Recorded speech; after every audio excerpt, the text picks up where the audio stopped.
이런 식으로 수사보고서가 달려요. 그러면 여러분은 경찰 수사 전에 혐의 사실을 이미 인정하는 사람이 되는 거죠. 안녕하세요. 여러분의 인생과 함께하는 여러분의 인생 변호사, 검사 출신 이고은 변호사입니다. 지난 영상들이 여러분한테 도움이 좀 되셨는지 모르겠어요. 오늘도 유용한 정보로 여러분에게 실전 꿀팁만 전달을 하겠습니다. 오늘 주제는요. 갑자기 어느 날 경찰서에서 소환을 요청하는 전화를 받았을 때 어떻게 대처하는 게 좋은지 한번 살펴보도록 하겠습니다. 우선 갑자기 띠리링 전화가 옵니다. 그래서 받았어요. 여보세요? 하니까 갑자기 대뜸 누구시지에 서로 좀 나오소 이러는 경우가 있어요. 보이스피싱인가? 이게 뭐예요? 어버버버 하다 보면은 고소인 누구시 아시지에? 일단 서에서 나와서 얘기하시지에? 이렇게 얘기하시거든요. 그날 모텔 간 적 있지에? 하면서 계속 질문을 구체화해요. 그리고 그때 고소인 말로는 하지 말라는데 허벅지를 막 만졌다는데 맞지에? 막 이러시거든요. 그럼 거기서 당황해가지고 아니 뭐 만진 거는 맞는데 이런 식으로 질질질 끌려가면서 경찰이 원하는 대답을 하시는 경우가 많으세요. 근데 이게 맞는 방법일까요, 여러분? 아니죠. 우리가 고소를 당하면 그때부터는 사실은 피고소인, 그러니까 피의자 입장이 되는 거예요. 우리 왜 미란다 원칙 있잖아요. 당신은 변호인을 선임할 수 있고 당신의 진술은 뭐 법정에서 유죄 증거가 쓰일 수 있고 이런 미란다의 원칙을 사실은 고지한 상태에서 범죄 사실이나 혐의 사실을 물어봐야 되는데 경찰은 가장 이 사람이 당황했을 때 혐의 사실에 대해서 술술술 물어보세요. 그러면 많은 의뢰인들이 제대로 대답 못하거나 네네네네네 이러다 보면 나 그냥 강간한 사람이 돼버리는 거예요. 근데 문제가요, 여러분. 그날 혐의 사실에 대해서 본인이 인정을 했다라고 하면요. 수사보고서의 형태로 몇 날 며칠 몇 시경 피의자 누구에게 유선 연락해보니 피해자가 반대 의사를 표현했음에도 불구하고 허벅지를 만진 사실에 대해서 인정하였음을 보고합니다. 이런 식으로 수사보고서가 달려요. 그러면 여러분은 경찰 수사 전에 혐의 사실을 이미 인정하는 사람이 되는 거죠. 그러니까 제가 우리 의뢰인들한테 늘 드리는 말씀, 경찰과 대화는 짧고 간결하게 해라. 그리고 혐의 사실에 대해서 물으면 예스도 노도 대답하지 말고 제가 변호사를 좀 선임을 해야 되니까 경찰서에 가서 말씀드리는 게 맞는 것 같습니다 라고 정중하게 말씀드리고 전화 끊으세요. 근데 이렇게 되면은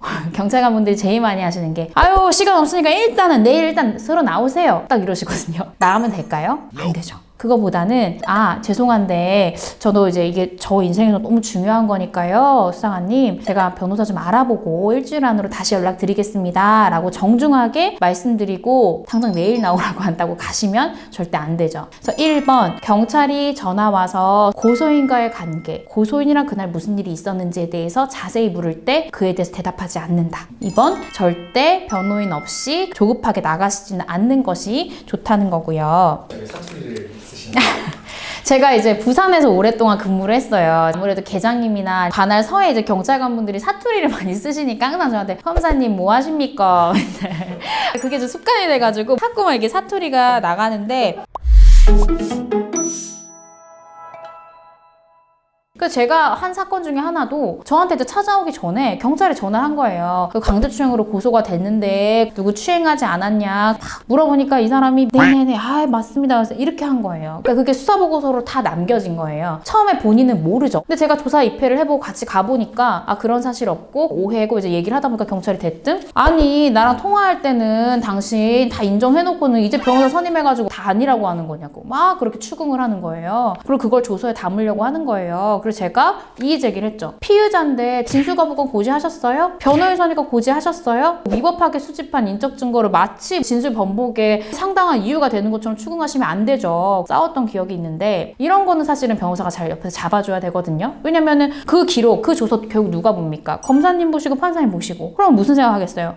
이 사람 변호사 선임하기 전에는 다 했다고 인정해놨다가 변호사 선임해서 말 바꿨네. 그렇게 생각하실 가능성이 굉장히 높겠죠. 그런 부분도 유의하셔야 되고 그렇게 됐다라고 하더라도 형사소송법상 적법하게 취득된 그런 증거가 아니라는 걸 좀 강조를 해가지고 조서에는 적히지 않도록 좀 하시는 것이 유리할 것 같아요. 그리고 이제 또 제가 한 가지 마지막으로 드리고 싶은 말씀이요. 경찰한테 전화 왔을 때 경찰한테 의뢰인분들이 질문을 하세요. 왜 우리 의뢰인분들은 묻는 말에 대답만 하는가? 그런 전화 받으면 물어보세요. 고소인이 누군데요? 몇 날 몇 시 받은 사건 때문에 그러시는 거예요? 사건, 일시, 장소, 피해자가 누군지 고소인 누군지는 알아야 되잖아요. 그거 물으시고 그럼 이게 고소장이나 고발장이 접수된 사건인가요? 아니면 뭐 112 신고로 해가지고 접수된 사건인가요? 그걸 반드시 물어보셔야 돼요. 왜? 정확한 고소 내용, 정확한 신고 내용을 알아야 변호사랑 상담도 하고 내 입장이랑 고소인 주장이 뭐가 다른지 확인해 볼 수 있겠죠. 중요한 게 고소 내용이랑 정확한 혐의 사실을 확인하려면 고소장과 고발장에 대해서 정보공개 청구를 하시는 게 중요한데요. 정보공개 포털이 있어요. 그 사이트에 들어가시면 내 사건에 대해서 어떠한 정보를 공개를 청구한지를 쓰게 돼 있는데 경찰한테 이게 고소사건인지 고발사건인지 물어봐야 되는 이유가 고소사건, 고발사건이면은 고소장과 고발장을 정보공개 청구하면 될 거고 112 신고 같은 경우에는 신고 내용 등 피의 사실을 알 수 있는 일체의 자료라고 적으셔서 정보공개 청구를 하면 영업일 기준으로 10일 이내에 정보공개 하도록 되어 있습니다. 그러니까 결정이 나오도록 되어 있어요. 근데 보통 피의 사실의 요지 정도는 다 오픈을 하고요. 고소장, 고발장도 다 공개가 되니까 그걸 먼저 신청을 해 놓으시고 후에 이제 변호사 선임을 위해서 좀 상담을 받아보시는 게 중요해요. 먼저 경찰이 전화 오면 경찰이 이야기하는 것에 대답하지 않는다. 그리고 오히려 본인이 더 질문을 한다. 무슨 사건 때문에 그러는 건지, 고소인이 누군 건지, 인지사건인지, 고소고발 사건인지. 그리고 경찰이 당장 나오라고 해도 절대 나가지 않고 변호인을 선임한 후에 연락을 드리겠다라고 정중히 말씀드리고 전화를 끊는다. 이렇게 대처하시면 완벽한 대응 방안이 아닐까 생각을 하고요. 그렇게 대처하시고 저에게 전화하시면 되겠죠?